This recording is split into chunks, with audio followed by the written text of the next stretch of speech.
Okay, imagine this. A former soldier, a man so unkillable, his comrade literally nicknamed him the Immortal. He is panning for gold in the frozen wilderness of northern Japan, barely surviving, absolutely broke, and then out of nowhere, some drunk stranger tells him about the treasure, not just any treasure, a massive fortune in gold stolen from the Ainu people, with the location encoded as tattoos across the bodies of escaped convicts. And somehow that is only the beginning of how weird and wonderful Golden Kamuy gets. Hey, welcome back. Today we are talking about one of the most unique manga series ever written, Satoru Noda's Golden Kamuy. And by the end of this video, I genuinely hope you pick it up because this series deserves every reader it can get. Golden Kamuy was serialized in Weekly Shonen Jump from 2014 to 2022, a full 8 years, 340 chapters, 31 volumes. It is a complete story, beginning, middle, end, no filler arcs that go nowhere. No waiting around for Arthur to figure out the plot. You can pick it up right now and read the whole thing. The story of Saichi Sugimoto, a veteran of Russo-Japanese web. He's seen thing, done thing, and he carries all of it, not as darkness for the sake of it, but as weight that actually shapes who he is. He needs money badly because he made a promise to his dead best friend to take care of his wife, a woman named Umeko, who is going blind. That's Sugimoto's motivation. Not glory, not revenge, a promise to a dead man. It is painfully human. And then he meets Asipra. Asipra is a young Ainu girl, sharp, proud, highly competent, and deeply connected to her culture and land. Her father was involved in the original theft of the gold, and she has her own reason for joining the hunt. Together, an immortal soldier and a 12-year-old hunter form one of the most genuine, heartwarming duos in the manga. But here's the thing, they are not alone, because everyone wants this gold. You got the 7th Division of Japanese Imperial Army, led by chillingly methodical Lieutenant Tsurumi, who has his own plans for the fortune. You got a ragtag group of escaped convicts, each one more bizarre and memorable than the last. And you got Hijikata Toshiro, yes, the actual historical Hijikata from Shinsengumi, reimagined as a 70-year-old ex-samurai who refused to die. It is a multi-faction race across Hokkaido and beyond, and every single faction is compelling. Okay, this is the part of the video where I need you to really pay attention, because this might be the single most important reason to read Golden Kamuy. Most of us in the manga reading world know next to nothing about the Ainu, the indigenous people of Hokkaido, Sakhalin and the Kuril Islands. They have their own language, their own spiritual practices, their own food traditions, their own relationship with the natural world, and for a long time, much of that was nearly erased under Japanese assimilation policies. Satoru Noda, the author, worked with Ainu language linguist Hiroshi Nakagawa from Chiba University to ensure the series accurately depicted Ainu culture, and it shows through Asipra. We learn how to hunt squirrels and prepare a stew.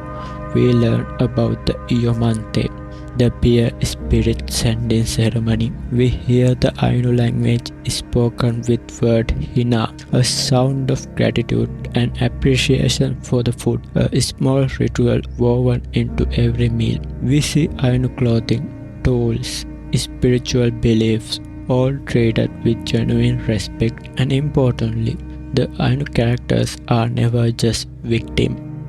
Asipra is arguably the most competent person in the entire series.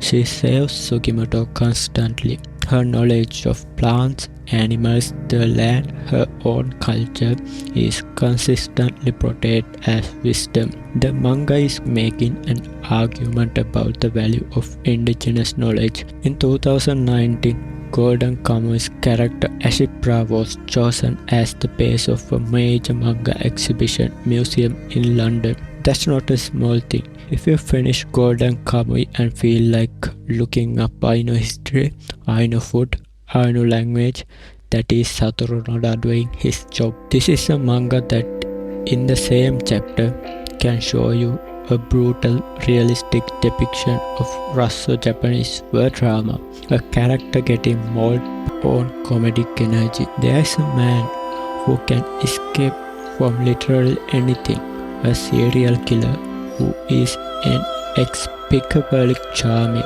a former soldier, and somehow you end up caring about all of them. This balancing is genuinely difficult to pull off, and very few series manages it. Too much comedy and the serious moment feel cheap. Too much darkness and the lighter scenes feel like relief rather than joy.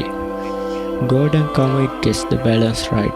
It feels like life, terrible and hilarious and heartbreaking.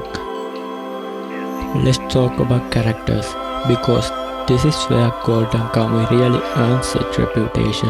The cast is enormous, and that's usually a red flag, but by giving everyone a reason to exit, a past, a motivation, a specific flavor, make them immediately recognizable. Sugimoto himself is wonderful because he is competent without being cool. He gets scared, get emotional, act impulsively, make bad calls, all while being relentlessly, almost stubbornly good. His moral compass is simple: protect Ashipra, keep his promise, and watching that simplicity collide with the moral complexity around him is endlessly engaging. Ashipra, she is the audience, but end of the series, she is somehow entirely different. And then there is Lieutenant Tsurumi. Tsurumi might be one of the best antagonists in the manga of last decade. He is visionary and charismatic, capable of genuine warmth toward his men, and utterly terrifying. He is building towards something, and he will do anything to get there. The series is full of characters like this, manga written by someone who is deeply interested in what makes people become who are they. Satoru Noda's line work is distinctive, incredible detailed backgrounds, animals that look real, and action sequences that have genuine spatial clarity. You always know where everyone is in a fight, which sounds like a low bar, but it's surprisingly rare. The historical attention to detail is also remarkable. Accurate firearms, Meiji-era clothing and architecture, real landmarks in Hokkaido. Noda clearly did enormous research.